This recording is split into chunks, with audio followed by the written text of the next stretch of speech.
ఇక శంషాబాద్ మండలం పాలమాకుల గ్రామం మోడల్ స్కూల్లో ప్రాజెక్టు పరివర్తన సంస్థ సహకారంతో విద్యార్థులకు సైకిళ్ల పంపిణీ కార్యక్రమం చేపట్టారు। ఈ కార్యక్రమంలో ముఖ్య అతిథిగా విద్యాశాఖ మంత్రి సబితా ఇంద్రారెడ్డి పాల్గొన్నారు। ఈ సందర్భంగా ఆమె మాట్లాడుతూ సీఎం కేసీఆర్ తెలంగాణలోని అన్ని ప్రభుత్వ పాఠశాలల్లో విద్యార్థులకు నాణ్యమైన విద్యను అందించాలని ఆదేశించారని పేర్కొన్నారు। ఇంగ్లీష్ మీడియం విద్యతో పాటు విద్యార్థులకు సన్నబియ్యం భోజనం పెడుతున్న ఘనత తెలంగాణ ముఖ్యమంత్రి కేసీఆర్దే అని కొనియాడారు। అనంతరం ప్రాజెక్టు పరివర్తన సంస్థ సభ్యులను ప్రత్యేకంగా అభినందించారు। ఈ కార్యక్రమంలో జడ్పీ చైర్పర్సన్ తీగల అనితారెడ్డి, రాజేంద్రనగర్ ఎమ్మెల్యే ప్రకాష్ గౌడ్, ప్రభుత్వ అధికారులు, టీచర్లు, నాయకులు, విద్యార్థులు అధిక సంఖ్యలో పాల్గొన్నారు।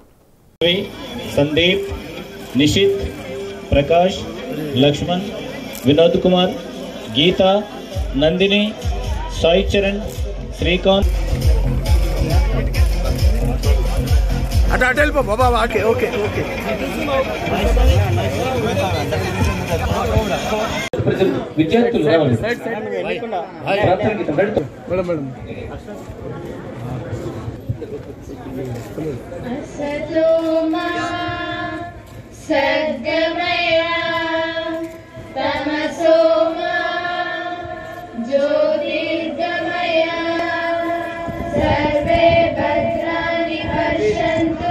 పాలమాకుల ఏరియాలని ఉదయం నుంచి శ్రమిస్తూ ఈ టయానికి మనకి వచ్చి ఇక్కడికి పిల్లల యొక్క కోరికను తీరుస్తూ పిల్లలందరికీ కూడా 394 మంది పిల్లలకి సైకిల్ సౌకర్యము డిస్ట్రిబ్యూషన్కి పాల్గొన్నందుకు చాలా కృతజ్ఞతలు మేడం।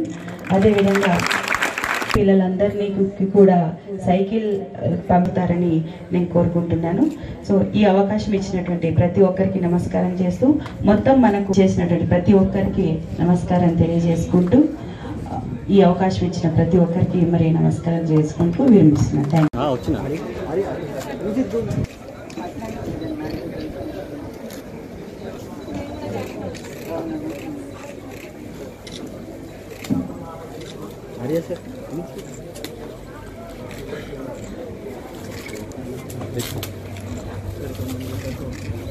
కౌమార బాలల ఆరోగ్యం, బాలికల బాలల ఆరోగ్యం గురించి క్షుణ్ణంగా కూడిన ఆహార పదార్థాలు తీసుకోవాలి।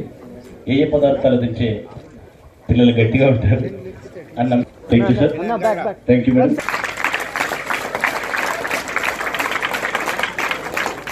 అలాంటి సంఘటనలు ఏవైనా కూడా అమ్మాయిలు వాళ్ళంతలో వాళ్ళ ఆత్మస్థైర్యాన్ని పెంచుకునే దిశగా ఉండాలనే ప్రయత్నంలో భాగంగా కొంత అవేర్నెస్ తీసుకొచ్చే ప్రయత్నం కూడా చేస్తున్నాం। ప్రభుత్వం అయితే అన్ని కార్యక్రమాలు చేస్తూ ఉన్నా ప్రభుత్వానికి అధికారులకు, పోలీసు అధికారులకు ఇన్ఫర్మేషన్ వస్తేనే ఏదైనా చేయగలుగుతాం కాబట్టి అలాంటి సంఘటనలు పునరావృతం కాకుండా ఉండాలంటే ప్రభుత్వం ఇప్పటికీ చాలా హెల్ప్ లైన్స్ ఏర్పాటు చేయడం జరిగింది। లైక్ షీ టీమ్స్, మహిళలకు భద్రతకి మొదటి ప్రాధాన్యత ఇస్తూ గౌరవ ముఖ్యమంత్రి గారు షీ టీమ్స్ ఏర్పాటు చేశారు। ఇప్పుడు ఈ షీ టీమ్సే దేశమంతా కూడా తెలంగాణ మోడల్లో ఎట్లా షీ టీమ్స్ ఏర్పాటు చేశారు ఆ విధంగా చేయాలని ఈరోజు దేశమంతా కూడా ప్రయత్నం చేస్తున్న సందర్భం చూస్తూ ఉన్నాం। అదే కాకుండా హెల్ప్ లైన్స్ ఏర్పాటు చేయడం జరిగింది। డయల్ 100 అని, 1098 అని, ఇవన్నీ కూడా ప్రాచుర్యంలో ఉన్నాయి, పనిచేస్తున్న సందర్భం। అయితే పిల్లలకు చిన్నప్పటి నుండి కూడా వీటిని అవేర్నెస్ తీసుకొస్తే భవిష్యత్తులో ఇబ్బంది రాకుండా ఉంటుందనే ప్రయత్నం ఒకటైతే, ఆత్మస్థైర్యం కోల్పోకుండా ఉండాలంటే మార్షల్ ఆర్ట్స్లో వాళ్ళకు ట్రైనింగ్ ఇవ్వాలని ముఖ్యమంత్రి గారు ఆదేశం ఇవ్వడం జరిగింది విద్యాశాఖకి। దాన్ని దృష్టిలో పెట్టుకుని ఈరోజు ప్రతి స్కూల్లో కూడా కరాటే నేర్పించాలి అమ్మాయిలకు అనేది మొదలుపెట్టినాం। ఇప్పటికే దాదాపు 1544 స్కూల్స్కి ఈరోజు పర్మిషన్ ఇచ్చున్నాం కరాటే నేర్పించడానికి। దానివల్ల కూడా వాళ్ళంతలో వాళ్ళు కూడా ప్రొటెక్ట్ చేసుకోవడానికి అవకాశం ఏర్పడుతుంది। ఇవన్నీ కూడా దీంతోపాటు అబ్బాయిలు కూడా తల్లిదండ్రులను సమాజంలో మనం మార్పు రావాలని కోరుతున్నప్పుడు ఆ మార్పు అనేది ఇంటి నుండే మొదలు కావాలని కోరుతూ ఉన్నాను।